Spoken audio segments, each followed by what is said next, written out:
नमस्कार दोस्तों, मैं हूं दीपक पंडित एस्ट्रोलॉजर। जीवन अनंत गहराइयों से जुड़ा हुआ है। कहाँ क्या है, किस तरीके से है, आज बात करता हूं कि आत्मा की आवाज़ क्या है। आत्मा की आवाज़ जो है वो सूर्य की आवाज़ है, क्योंकि शरीर में जो सूर्य है वो आत्मा है और आत्मा की जो आवाज़ है वो शनि है। आत्मा जो है वो आपको किसी भी गलत कार्यों को रोकने के लिए आपको अंदर से एक सलाह देती है। जैसे लोग मानते हैं इस बात को कि यार मेरी आत्मा नहीं मानती, तो शनि है वो। और जब किसी भी प्रकार से प्रत्येक प्लेनेट का अपना एक स्वभाव है, हर ग्रह का अपना एक स्वभाव है, उस स्वभाव के हिसाब से चलने के लिए यदि चंद्रमा है जो एक बहुत ज़्यादा तेज़ गति से चलने वाला प्लेनेट है, जिस भी व्यक्ति का कर्क लगन होता है या कैसे कहूँ कि मतलब अस्थिर लगन है, वो बहुत संघर्षशील एक लगन होता है। और अगर शनि से उसका कोई संबंध है उस तरीके से, तो वो उसको बहुत समझाने की कोशिश करता है। लेकिन कुछ चीज़ें, परिस्थितियाँ इस प्रकार से होती हैं कि वो अपने आप को स्थिर नहीं कर पाता लगन की वजह से, क्योंकि लगन बहुत मजबूत चीज़ होती है। क्योंकि अस्थिर लगन और स्थिर लगन में फ़र्क होता है। पृथ्वी तत्व राशि जो है वृषभ है, जिस प्रकार से वो एक स्थिर लगन है। लेकिन मन के भाव में अगर चंद्रमा हो या चंद्रमा की इस पे दृष्टि हो और किसी स्थिर लगन की दृष्टि मन के ऊपर ना हो, तो मन अस्थिर होता है। आप उसको कितनी भी बार समझा लेंगे, कितनी भी बार लेके जाने की कोशिश करेंगे स्थिर करने की, लेकिन नहीं होगा। वो ध्यान, योग, वो एक अलग परिस्थितियां हैं जहाँ मतलब गुरु को देखा जाता है, शनि को देखा जाता है। तो उस प्रकार की जो परिस्थितियां हैं उस समय की, तो वो आदमी को एक चंचल स्वभाव दे देता है। जिस प्रकार से हम सोमवार की बात करें तो सोमवार चंद्रमा का दिन होता है, शिव का दिन होता है। लेकिन शिव तो बहुत स्थिर हैं, शिव तो बहुत शांत हैं, शिव तो ध्यान में मगन है। लेकिन उनको छेड़ा जाए तो उग्र हो जाते हैं। और उग्र का मतलब ये नहीं है कि वो उदंड हो जाते हैं। उदंडता में और उग्र में फ़र्क है। तो उस जो उग्रता है कि अगर किसी वजह से उनको छेड़ा गया या किसी भी प्रकार से उनको तंग किया गया, उनके मन की परिस्थिति को तंग किया गया, क्योंकि सोमवार का दिन चंद्रमा का है, चंद्रमा मन का कारक है। तो जो मन को अगर तंग किया गया तो वो एक परिस्थितियाँ अलग होती हैं। तो उसी प्रकार से अगर एक व्यक्ति किसी ध्यान में, किसी चीज़ों में लीन है और उसको अगर आप डिस्टर्ब करते हैं या कहीं ऊपर नीचे होता है उसके साथ, तो वो उसका ध्यान भंग हो जाता है। क्योंकि शिव के साथ जुड़े हैं, तो शिव तो आप जानते हैं क्या है। तो शिव की जो परिस्थितियां हैं, चंद्रमा की जो परिस्थितियां हैं, वो मन से दूर भी हैं और मन के अंदर भी हैं और मन से बाहर भी हैं। तो अगर मन को कंट्रोल किया जाए तो इंसान शिव की तरफ चल पड़ता है। तो ये एक बहुत बड़ा गहरा रहस्य आज आपसे मैं डिस्कस कर रहा हूँ इस मामले में, कि किस प्रकार से इंसान जब अस्थिर मन होता है, उसका मन बेचैन या सब कुछ उसके पास सब कुछ है लेकिन मन स्थिर नहीं है, सब कुछ होने के बाद उसके पास शांति नहीं है। यही शिव है कि एक तो ध्यान है, एक उग्र है, एक तांडव है। क्या खूबसूरत बात है ना, कि एक तरफ शिव का तांडव है, एक तरफ शिव शांत हैं, एक तरफ मोक्ष की प्राप्ति के देवता हैं शिव। तो ये जो चीज़ें हैं, ये कोई छोटी बात नहीं कर रहा हूँ मैं आपसे, बहुत बड़ी बात कर रहा हूँ। कि ब्रह्मा पैदा करते हैं, विष्णु पालते हैं अपनी नाभि से और खाना खिलाते हैं, कल्याण करते हैं, शिव संहार करते हैं। शिव के ऊपर की मात्रा हटाओ तो शव हो जाता है। तो इसी प्रकार से जब जीवन एक आता है तो उसके बाद मंगल की बात करता हूँ। मंगल शरीर में खून है। मंगल और शनि का संबंध क्या है? एक टेक्निकल बहुत बड़ा एक सिस्टम है कि एडमिनिस्ट्रेशन जितना होता है वो मंगल संभालता है, लेकिन उसके अंदर कानूनी संशोधन करने का काम शनि का होता है। मंगल शनि का जब टकराव होता है आपस में, तो एक जुडिशली का और एक एडमिनिस्ट्रेशन का टकराव होता है। आप जानते हैं कि इंसाफ करना किसी भी मामले में वो एक शनि के हाथ का काम है। कर्मों पे निगाह रखने वाला, कर्म को करने वाला किस प्रकार से सिद्ध हो सकता है। लेकिन एडमिनिस्ट्रेशन क्या करता है कि वो बहुत मुश्किल से किसी अपराधी को पकड़ता है, या मंगल एडमिनिस्ट्रेशन में बहुत सारे सख्त रूल अपनाने की कोशिश करता है, लेकिन शनि उसका भी संशोधन करता है कि तुमने अच्छा कहाँ किया, बुरा कहाँ किया, किस प्रकार से तुम चल रहे हो। तो ये एक बड़ी टेक्निकल बात है कि राज के अंदर जब सेनापति होता है मंगल, तो वो एक बहुत अच्छा काम करने की कोशिश करता है, उसमें टेक्निकल चीज़ें, इंजीनियर बना देता है इंसान को, MBA करा देता है, बहुत सारे काम करा देता है। लेकिन जब एडमिनिस्ट्रेशन में इंसान आता है तो एक बहुत बड़ी रिस्पॉन्सिबिलिटी उसके साथ होती है, लेकिन लॉ के साथ काम करना मंगल का अपना एक अधिकार है, लेकिन लॉ शनि है, और शनि जब लॉ के साथ जुड़ के काम करता है, मंगल के साथ जुड़ के काम करता है, उसके अंदर एक पारदर्शिता ला देता है कि उसको क्या करना है, किस तरीके से करना चाहिए और किस तरीके से नहीं करना चाहिए। इसलिए सुप्रीम कोर्ट और एडमिनिस्ट्रेशन में कहीं ना कहीं मतभेद रहता है इस चीज़ के मामले में कि वो अपनी व्यवस्था के साथ काम करना चाहते हैं, शनि अपनी व्यवस्था के साथ ही काम करना चाहता है। तो जहाँ व्यवस्थाएं टकरा जाती हैं आपस में, तो वहाँ कुछ नई चीज़ों का उजागर हो जाता है। तो मंगल भी सीखता है और शनि भी सीखता है। उसी प्रकार से बुध आ जाता है। बुध हमारे शरीर के अंदर दिमाग है, हमारे शरीर में एक तरीके से टेक्निकल काम करने की कोशिश करता है, अकाउंटेंसी में, ट्रेडिंग में, और कह सकते हैं कि जितना भी एक मेंटेनेंस करनी है जीवन की, तो वो बुध के हाथ में है, क्योंकि बुध ना तो किसी का दोस्त है ना किसी का दुश्मन है, वो अपने हिसाब से काम करने की कोशिश करते हैं। लेकिन बुध और शनि का जब संबंध बनता है आपस का, तो या शनि बुध की राशि में होता है, मिथुन में या कन्या में, या बुध और शनि का दृष्टि संबंध होता है, तो शनि वहाँ भी उसको करेक्शन करने की कोशिश करता है कि फाइनेंस सिस्टम के अंदर, अकाउंटेंसी में, ट्रेडिंग में, बैंकिंग, अकाउंट, कुछ भी है, तो जितना भी जहाँ लेना देना है, तो वो सारा काम बुध करता है, लेकिन शनि की संबंधितता से करता है, उससे अच्छे गुणों के साथ करता है, कि जिससे कि आने वाले समय के अंदर अकाउंट में, ट्रेडिंग में कहीं कोई गड़बड़ ना हो। इसलिए शनि का संबंध जिस भी ग्रह से होता है, वो उसी ग्रह के हिसाब से काम करने की कोशिश करते हैं। बुध की बात आते हैं गुरु। गुरु ब्राह्मण है जाति से, वो एक सात्विक व्यक्तित्व रखने की क्षमता रखते हैं कि वो किसी भी प्रकार से कोई गलत कार्य ना हो, सात्विकता के साथ सारा काम हो, अच्छे तरीके से भगवान का नाम लेके बहुत अच्छे सात्विक संबंध से काम हो। परंतु जब शनि का संबंध गुरु के साथ आता है, तो शनि को शूद्र जाति का माना जाता है। ये अंग्रेज है बेसिकली, इसका नंबर 8 है, और ये जो है इसको सिर्फ रिसर्च करने में एक तवज्जो देता है, ध्यान देता है कि कुछ ना कुछ नया किया जाए। गुरु के साथ जब इसका संबंध बनता है, एक ब्राह्मण और शूद्र का संबंध हो जाता है, तो वहाँ एक इस प्रकार से एक नई युक्ति निकल के आती है कि किस प्रकार से ये अपना कार्य करने की कोशिश करते हैं कि जहाँ भी कहीं धर्म में, जहाँ भी कहीं किसी औपचारिकताओं में कि कहीं कोई मतभेद है किसी भी प्रकार का, जब गुरु और शनि का संबंध बनता है, तो शनि उसको भी सुधारने की कोशिश करते हैं। जैसे लॉ के मालिक हैं ये, तो धर्म के मामले में भी लॉ को ठीक करने की कोशिश करते हैं। आप जानते हैं कि किस प्रकार से दुनिया के अंदर अलग अलग धर्म हैं। भगवान ने तो एक ही इंसान बनाया था, आदम और हवा, आप जानते हैं इस मामले में, लेकिन वो बना दिया, तो उसके बाद लोगों ने अपनी धर्म जातियाँ और सब कुछ किया। लेकिन उसके बावजूद भी एक चीज़ तो ये है कि अगर धर्म से जुड़ी चीज़ें हैं, तो उसके अंदर भारत का जो धर्म है, भारत के हिंदुओं का जो धर्म है, या सात्विकता का जो धर्म है, तो वो एक अलग काउंट होता है। क्योंकि आप दुनिया में कहीं भी देखें, मैं इज़राइल में था, तब भी 5-6 बजे मुझे किसी ने पीछे से पकड़ के कहा कि आप चर्च में हैं, प्रार्थना कीजिए। तो एक बड़ी अजीब सी बात लगी कि सुबह सूर्योदय के समय प्रार्थना होती है, और सूर्य अस्त के समय पूरी दुनिया में, चाहे आप हिंदू हैं, मुसलमान हैं, सिख हैं, आप किसी भी धर्म से जुड़े हैं, लेकिन वास्तविकता ये चीज़ आती है कि ये दोनों समय जो है ये पूजा के लिए क्यों रखे गए हैं कि जब सूर्य उदय हो रहा हो और सूर्य अस्त हो रहा हो, तो वहाँ नमाज पढ़ी जाती है, वहाँ पे प्रार्थनाएं की जाती हैं, भगवान के मंदिर में घंटे बजते हैं, और मतलब आप समझ सकते हैं कि मैं कहाँ बोल रहा हूँ।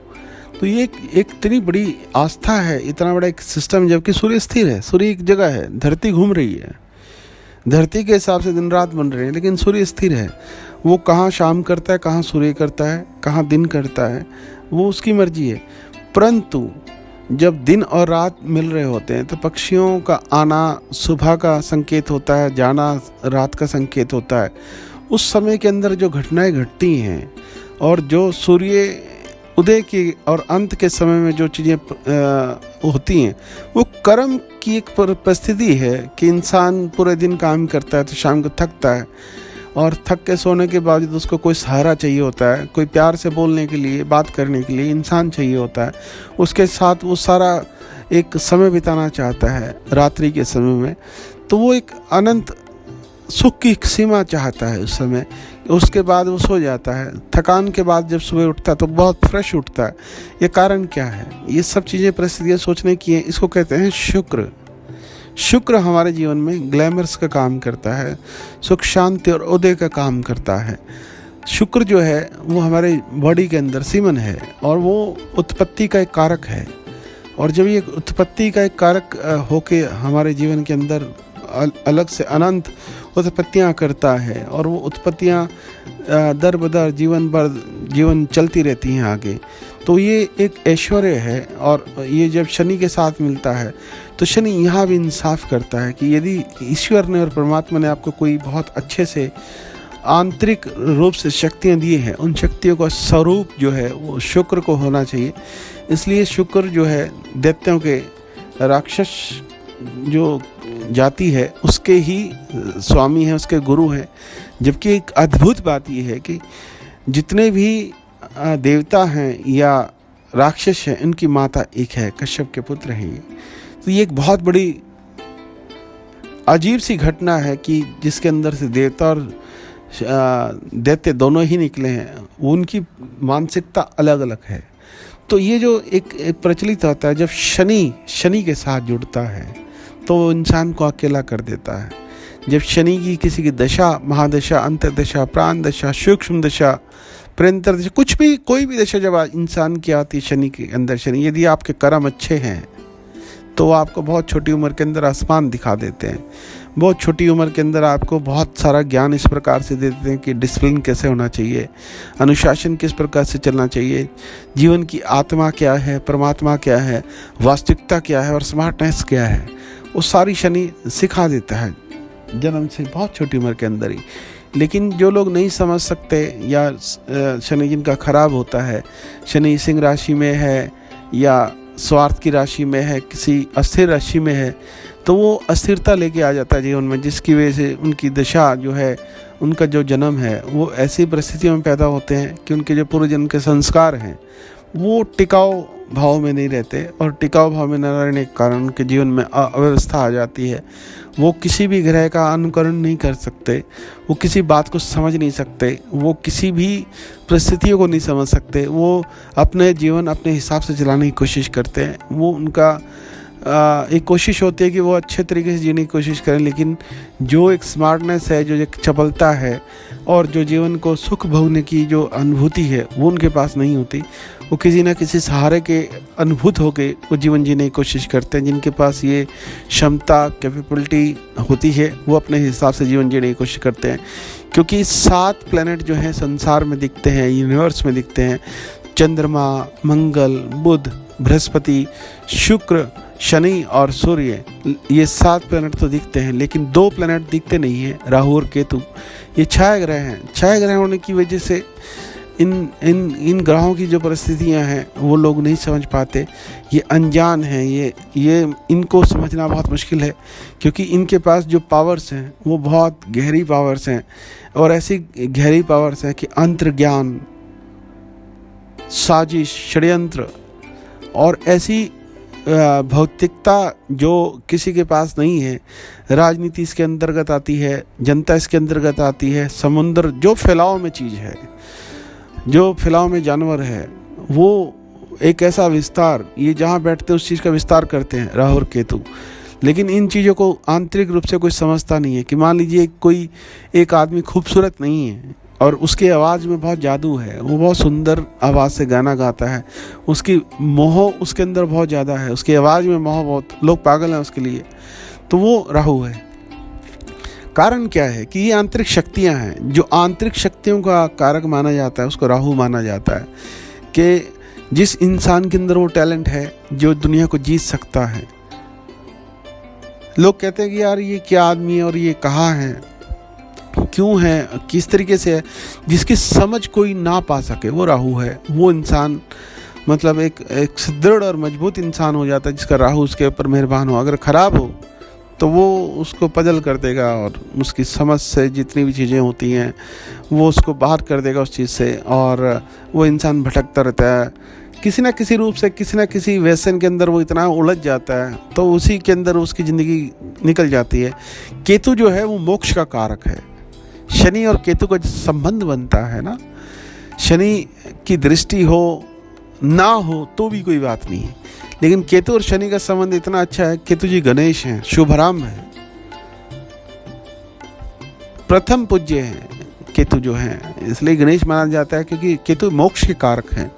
और जब केतु के साथ शनि का संबंध बनता है तो एक तरीके से अगर 12वें घर के अंदर, कुंडली के अंदर, राशि नहीं 12वीं राशि मीन होती है, राशि की बात नहीं कर रहा हूँ, 12वां भाव की बात कर रहा हूँ। लगन से अगर आप कंटिन्यू केंद्र में जो घर होता है ऊपर के हिसाब से, वहाँ से अगर 12वां भाव देखा जाए और वहाँ केतु हो तो वो मोक्ष का प्राप्त होता है। मोक्ष वो होता है जब इंसान अनंत सुखों के अंदर अनुभव करता है। जैसे कैसे कहूँ कि आपको, मतलब जब वो इंसान किसी ऐश्वर्य में होता है, समझ गए मैं कहाँ बोल रहा हूँ, वो कुछ क्षणों का ऐश्वर्य होता है, लेकिन उन जो क्षणों के अंदर से जब इंसान गुजरता है तो वो जो क्षण होते हैं वो मोक्ष है। और जब केतु 12वें में होता है, जब उसकी मृत्यु होती है तो वो मोक्ष की प्राप्ति की तरफ चला जाता है।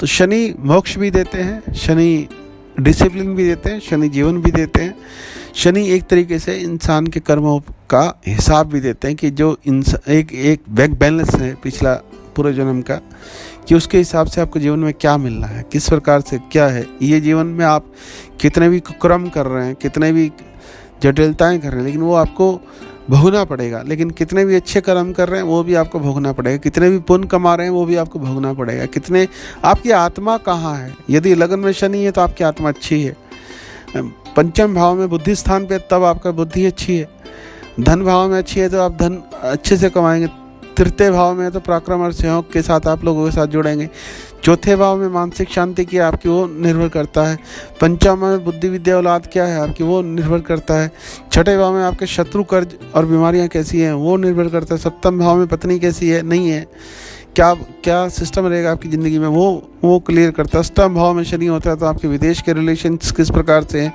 आपकी ट्रैवलिंग इतनी क्यों है, या किस तरीके से आप उन ट्रैवलिंग को स्थिर कर सकते हैं, आंतरिक मन की परिस्थितियाँ क्या हैं वो अष्टम भाव से पता लगता है। नवम भाव के अंदर जब आप जाते हैं तो आपका धर्म कर्म कितने हैं, आप नास्तिक हैं आस्तिक हैं, किस प्रकार से अपने जीवन को आगे लेके जा सकते हैं।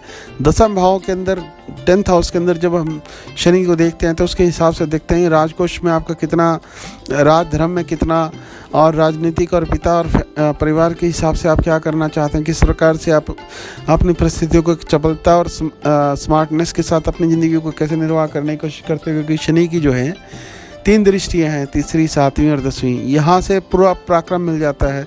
आपका बेडरूम हाउस पे उसकी दृष्टि है, आपके सुख स्थान पे उसकी दृष्टि है, आपकी पत्नी स्थान पे दृष्टि है।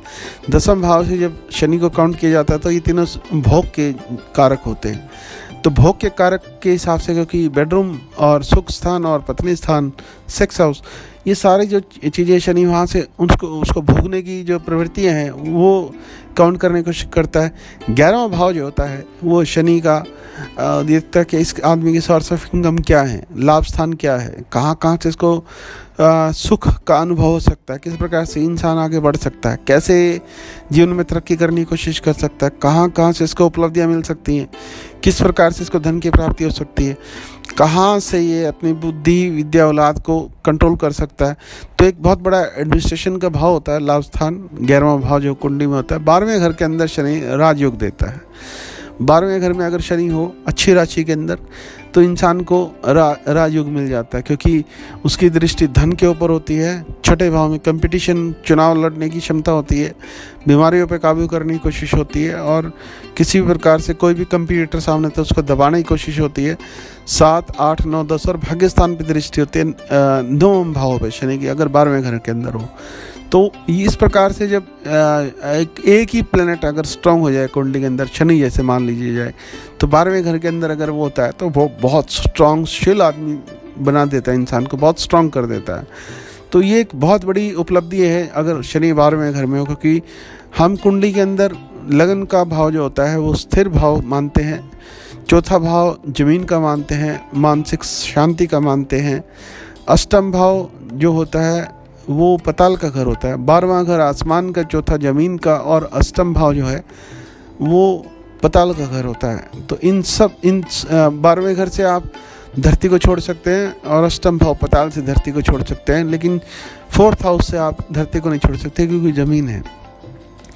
तो ये जो भाव की बात की, जैसे लगन में शनि आ गया, लगन का शनि इतना स्ट्रांग होता है कि वो इंसान आत्मिक रूप से इतना मजबूत होता है कि वो किसी का बुरा नहीं कर सकता, किसी का कभी भी, हर समय, क्योंकि मैक्सिमम लोगों का जो मैंने देखा है अगर लगन में शनि हो तो ओ पॉजिटिव होता है, मैक्सिमम, ज़्यादा नहीं बात कर रहा हूँ लेकिन मैक्सिमम लोगों का, क्योंकि वो इंसान का किसी पे भी कुर्बानी दे सकता है, किसी के लिए भी लाभ पैदा कर सकता है, किसी के लिए भी अपने आप को कुर्बान कर सकता है। ये लगन के शनि की खासियत होती है। और इस प्रकार से बहुत सारे बॉलीवुड के जो स्टार्स हैं उनकी कुंडलियों में मैंने देखा है, नाम तो नहीं लूँगा अभी, लेकिन ये है कि वो हैं, असरदार लोग हैं और मेहनती हैं और मदद करने में तत्पर रहते हैं। लेकिन उनके अलावा भी IAS ऑफिसर्स हैं, IPS हैं, मंत्रीगण हैं और सोशल वर्कर हैं, NGOs के लोग हैं, वो हैं कुछ लोग ऐसे जो बहुत सारी मदद करने के लिए कारगर होते हैं। कुछ बिजनेसमैन भी हैं, उनके परिवार के अंदर बहुत सारे झगड़े हैं, लेकिन वो आत्मिक रूप से लोगों की मदद करना चाहते हैं, फाइनेंशियल लोगों की हेल्प करते हैं, वैसे भी किसी की हेल्प करते हैं। तो वो शनि हैं बेसिकली वो लोग, जो एक प्रशासन के ऊपर बहुत अच्छे तरीके से पकड़ रखने की उनकी एक आत्मनिर्भरता होती है। वो लोग मदद करने के लिए तत्पर रहते हैं कि शायद हमारे द्वारा कोई अच्छा कर्म किया गया, हम किसी की मदद करने की कोशिश कर रहे हैं। वो पाप नहीं है कि अगर आप आत्मिक रूप से, जब भौतिक रूप से आप स्वच्छ रूप से किसी की मदद करने की कोशिश कर रहे हैं, सामने वाला क्या कर रहा है वो उसकी आत्मिकता है, लेकिन आप जो कर रहे हैं वो आपकी आत्मिकता है कि आपने किस प्रकार से किसी की मदद करी, किस प्रकार से आप अंदर से उठ के किसी के लिए खड़े हो गए और बहुत अच्छे तरीके से मदद और प्रयास करने की कोशिश की आपने, तो भगवान आपको आपके कर्म के अनुसार देख रहा है। उसको बोलते हैं शनि। इसलिए अपने आप को सात्विक रखने की कोशिश करो, अच्छे कर्म करने की कोशिश करो कि जो हो रहा है वो परमात्मा की मर्जी से हो रहा है। मैंने आपको सारे 9 ग्रहों की जो प्राथमिकताएं हैं किसी भी प्रकार से काम करने की वो बताई हैं। तो इसलिए आज से, अभी से प्रण लीजिए इस चीज़ का कि हमें सुख और आत्मिक सुख की जो लालसा है वो हमेशा हमारे अंदर बनी रहे, और वो तभी आती है जब मानसिक शांति होती है, और मानसिक शांति आती है चंद्रमा से, चंद्रमा है शिव। इसलिए शिव की आराधना जो है वो सब कुछ आपको दे सकती है। इसलिए अपने मन को स्थिर रखने की कोशिश कीजिए, आत्मा को स्थिर रखने की कोशिश कीजिए, जिससे आपका मन, आत्मा और आपका वातावरण स्थिर रहे और आपके परिवार में किसी भी प्रकार से कोई कष्ट ना आए, और आपके परिवार में जितने भी लोग हैं उनको एक स्थिरता प्राप्त हो, आत्मिक शांति प्राप्त हो। और दुनिया में सबसे बड़ा सुख आत्मिक शांति है। अगर वो आपके पास है तो आपके पास सब कुछ है। मेरा चैनल है दिव्यक पंडित बॉलीवुड एस्ट्रोलॉजर के नाम से, उसको सब्सक्राइब कीजिए, लाइक कीजिए, शेयर कीजिए, ताकि ये विचार लोगों तक बढ़ सकें। और कोई भी एक पेड़ जो बीज से पैदा होता है वो दुनिया में हजारों बीज पैदा करता है। उसी प्रकार से आप अपने विचार रखिए और विचारों सात्विक विचार रखिए, और अपने विचारों से संसार को बहुत सारे पेड़ दीजिए, बहुत सारे बीज दीजिए, ताकि हर तरफ एक सात्विकता हो, अच्छी बातें हों, और किसी के मन में कोई द्वेष, क्लेश, किसी प्रकार से कोई नेगेटिविटीज़ ना हो, और लोग पॉजिटिविटीज़ की बात करें और लोगों की तरफ सिर्फ पॉजिटिविटीज़ फैले। ऐसे काम करो कि इतनी आत्मिक शांति मिले आपको कि आप बस कर्म करते रहो, आपका हर कर्म एक पॉजिटिव बैंक बैलेंस की तरह भगवान के खाते में जाता रहे। बहुत बहुत शुक्रिया आपका, धन्यवाद, नमस्कार, thank you very much, God bless you.